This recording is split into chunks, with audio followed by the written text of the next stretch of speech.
அன்பியும் YouTube இல்லந்தோறும் இறைசாட்சி உள்ளந்தோறும் மகிழ்ச்சி. இந்தியாவில் சலேசிய சபையின் மறைபரப்பு பணியின் 150வது ஆண்டு நிறைவு தினம். இந்தியாவில் சலேசிய சபையின் மறைபரப்பு பணியின் 150வது ஆண்டு நிறைவு தினம்.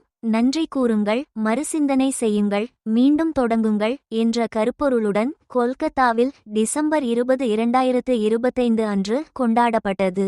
இந்தியாவிலுள்ள சலேசிய சபை குழுமம் முதல் சலேசிய மறைபரப்பு பயணம் மேற்கொண்டு 150 ஆண்டுகள் நிறைவு பெறுதலையும் மற்றும் இந்தியாவில் சலேசிய சபையின் இருத்தல் 100 ஆண்டுகள் நிறைவுறுதலையும் நினைவுகூரும் வகையில் டிசம்பர் 20 ஞாயிறன்று சலேசிய மறைபரப்பு தினத்தை கொண்டாடியது.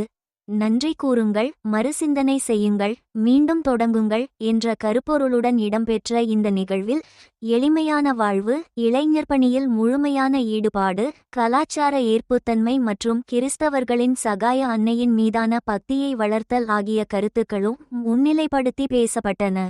சலேசிய சபையின் மறைபரப்பு பணித்திட்டம் இந்தியாவில் 1906 இல் முதலில் எவ்வாறு தஞ்சாவூரில் தொடங்கப்பட்டது எனவும் இப்பணிகள் மேலும் வளர்ச்சியடைந்து மேற்கு வங்கம் மற்றும் அதற்கடுத்த மற்ற மாநிலங்களில் ஏறத்தாழ 460க்கும் மேற்பட்ட ஐரோப்பிய சலேசியர்கள் இளையோர் பணிக்கு எவ்வாறு பங்களிப்பு செய்தார்கள் என்பதை அங்கீகரிக்கும் விதமாக இந்நிகழ்வு அமைந்திருந்தது.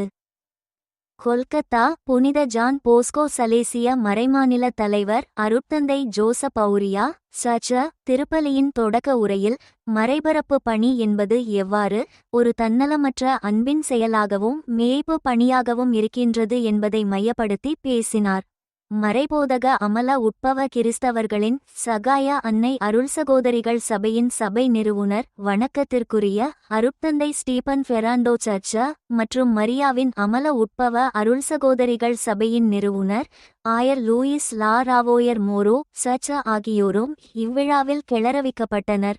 மேலும் இச்சபைகளின் கல்வி பணி, பெண்களின் மேம்பாட்டிற்கான பணிகள் மற்றும் மேய்ப்பு பணியில் அவர்களின் பங்களிப்புகள் சிறப்பாக நினைவுகூரப்பட்டு பாராட்டப்பட்டதுடன் இந்தியாவிலும் வெளிநாடுகளிலும் பணியாற்றிய பங்கு மறைக்கல்வி ஆசிரியர்கள், வேதியர்கள், தொன் போஸ்கோவின் சீடர்கள் குழு உறுப்பினர்கள் மற்றும் அவர்கள் அர்ப்பணிப்புடன் ஆற்றிய பணிகள் அனைத்தும் இந்நிகழ்வில் நினைவு கூர்ந்து பாராட்டப்பட்டது.